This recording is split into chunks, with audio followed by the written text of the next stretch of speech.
WhatsApp സുരക്ഷിതമല്ലെന്ന് ഒരു രാജ്യത്തിന്റെ സൈന്യം തന്നെ പറഞ്ഞാൽ നിങ്ങൾ വിശ്വസിക്കുമോ? അതാണ് ഇപ്പോൾ പാകിസ്ഥാനിൽ സംഭവിച്ചിരിക്കുന്നത്.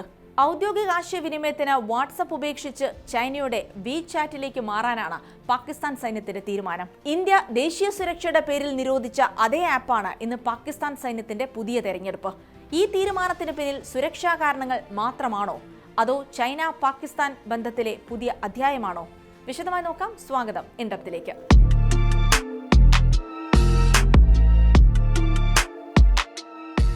പാകിസ്ഥാൻ സൈന്യം ആശയവിനിമയത്തിന് വാട്സപ്പ് ഉപയോഗിക്കുന്നത് അവസാനിപ്പിക്കാൻ ഉദ്യോഗസ്ഥർക്കും സൈനികർക്കും നിർദ്ദേശം നൽകിയെന്നാണ് പുറത്തുവരുന്ന റിപ്പോർട്ടുകൾ. പകരം ചൈനയുടെ WeChat ആപ്പ് ഉപയോഗിക്കാനാണ് തീരുമാനം.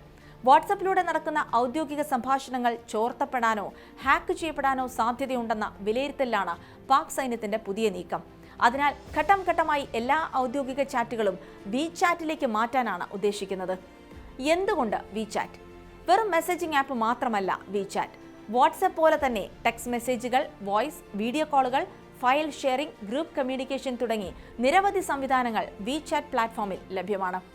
പാകിസ്ഥാനും ചൈനയും തമ്മിലുള്ള പ്രതിരോധ സഹകരണം കൂടുതൽ ശക്തമാകുന്ന സാഹചര്യത്തിൽ ഒരേ പ്ലാറ്റ്ഫോമിലൂടെ ആശയവിനിമയം നടത്തുന്നത് സംയുക്ത സൈനിക പ്രവർത്തനങ്ങൾക്കും വിവര കൈമാറ്റത്തിനും സഹായകരമാകുമെന്ന വിലയിരുത്തലും റിപ്പോർട്ടിലുണ്ട്. എന്നാൽ ഈ തീരുമാനത്തിന്റെ മറ്റൊരു വൈരുദ്ധ്യം എന്താണെന്ന് വെച്ചാൽ 2020 ഇന്ത്യ ദേശീയ സുരക്ഷയിൽ ആശങ്ക പ്രകടിപ്പിച്ച് നിരോധിച്ച ആപ്പുകളിൽ ഒന്നാണ് WeChat. WeChat ഉൾപ്പെടെയുള്ള നിരവധി ചൈനീസ് ആപ്പുകൾ ഉപയോക്താക്കളുടെ വിവരങ്ങൾ ചൈനയ്ക്ക് പുറത്തേക്ക് കൈമാറുന്നുവെന്നായിരുന്നു ഇന്ത്യയുടെ പ്രധാന വാദം. അതേ ആപ്പിനെയാണ് ഇന്ന് പാകിസ്ഥാൻ സൈന്യം ഔദ്യോഗിക ആശയവിനിമയത്തിനായി ഉപയോഗിക്കാൻ തുടങ്ങുന്നത്. ഇവിടെ ഉയരുന്ന മറ്റൊരു പ്രധാന ചോദ്യം WeChat ശരിക്കും വാട്സപ്പിനേക്കാൾ സുരക്ഷിതമാണോ എന്നതാണ്. പക്ഷെ അതിന് വ്യക്തമായ ഉത്തരം പറയാൻ കഴിയില്ല. വാട്സപ്പ് എൻഡ്-ടു-എൻഡ് എൻക്രിപ്ഷൻ ഉപയോഗിക്കുന്നുവെന്ന് മെറ്റ പറയുന്നുണ്ടെങ്കിലും സൈനിക ആശയവിനിമയത്തിന് ആവശ്യമായ സുരക്ഷാ മാനദണ്ഡങ്ങൾ ഒരു സാധാരണ ഉപഭോക്തൃ മെസ്സേജിംഗ് ആപ്പിന് മതിയാകുമോ എന്നതാണ് ചോദ്യം. എങ്കിലും അത് ഓരോ രാജ്യത്തിന്റെയും ആഭ്യന്തര വിലയിരുത്തലാണ്. എന്നാൽ സൈനിക രഹസ്യങ്ങൾ കൈകാര്യം ചെയ്യുമ്പോൾ ഒരു മെസ്സേജിംഗ് ആപ്പിന്റെ സുരക്ഷ മാത്രം മതിയാകില്ല എന്നാണ് പല രാജ്യങ്ങളുടെയും നിലപാട്. അതുകൊണ്ട് തന്നെ പലയിടങ്ങളിലും സൈന്യങ്ങൾ സ്വന്തം എൻക്രിപ്റ്റഡ് കമ്മ്യൂണിക്കേഷൻ സംവിധാനങ്ങളാണ് ഉപയോഗിക്കുന്നത്. അമേരിക്ക ഉൾപ്പെടെയുള്ള പല പാശ്ചാത്യ രാജ്യങ്ങളും WeChatന്റെ സ്വകാര്യതാ നയങ്ങളെക്കുറിച്ച് വിവിധ സമയങ്ങളിൽ ആശങ്ക പ്രകടിപ്പിച്ചിട്ടുണ്ട്. അങ്ങനെയുള്ളപ്പോൾ പാകിസ്ഥാൻ സൈന്യം ഇപ്പോൾ അതേ ആപ്പിനെ ഔദ്യോഗിക ആശയവിനിമയത്തിനായി സ്വീകരിക്കുന്നു എന്നത് ശ്രദ്ധേയമാണ്. ഇത് സാങ്കേതിക തീരുമാനം എന്നതിനപ്പുറം ഒരു രാഷ്ട്രീയ സന്ദേശം കൂടിയാണ്. സമീപ വർഷങ്ങളിൽ ചൈനയും പാകിസ്ഥാനും തമ്മിലുള്ള പ്രതിരോധ സഹകരണം വലിയ തോതിൽ ശക്തിപ്പെട്ടിട്ടുണ്ട്. യുദ്ധവിമാനങ്ങൾ, മിസൈൽ സംവിധാനങ്ങൾ, ഡ്രോണുകൾ എന്നിവയ്ക്ക് പിന്നാലെ ഇപ്പോൾ സൈനിക ആശയവിനിമയവും ചൈനീസ് സാങ്കേതികവിദ്യ ആശ്രയിക്കുന്ന ഘട്ടത്തിലേക്കാണ് കാര്യങ്ങൾ നീങ്ങുന്നത്.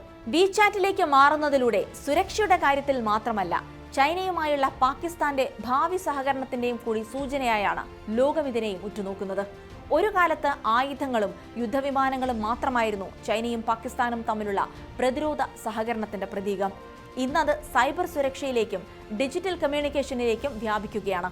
ഔദ്യോഗിക ആശയവിനിമയത്തിന് പോലും ചൈനീസ് സാങ്കേതികവിദ്യ ആശ്രയിക്കാൻ പാകിസ്ഥാൻ തയ്യാറാകുന്നു എന്നതാണ് ഈ തീരുമാനത്തിന്റെ പ്രാധാന്യം. ഈ കാലഘട്ടത്തിലെ യുദ്ധങ്ങളിൽ തോക്കുകളും മിസൈലുകളും മാത്രമല്ല നിർണായകം. ഇൻഫർമേഷനുകളാണ് ഏറ്റവും വലിയ ആയുധം. ഒരു ചാറ്റ് ചോർന്നാലും, ഒരു ഫോൺ ഹാക്ക് ചെയ്യപ്പെട്ടാലും, ഒരു സന്ദേശം തെറ്റായ കൈകളിൽ എത്തിയാലും അതിന്റെ ആഘാതം യുദ്ധഭൂമിയിലാകും പ്രതിഫലിക്കുക.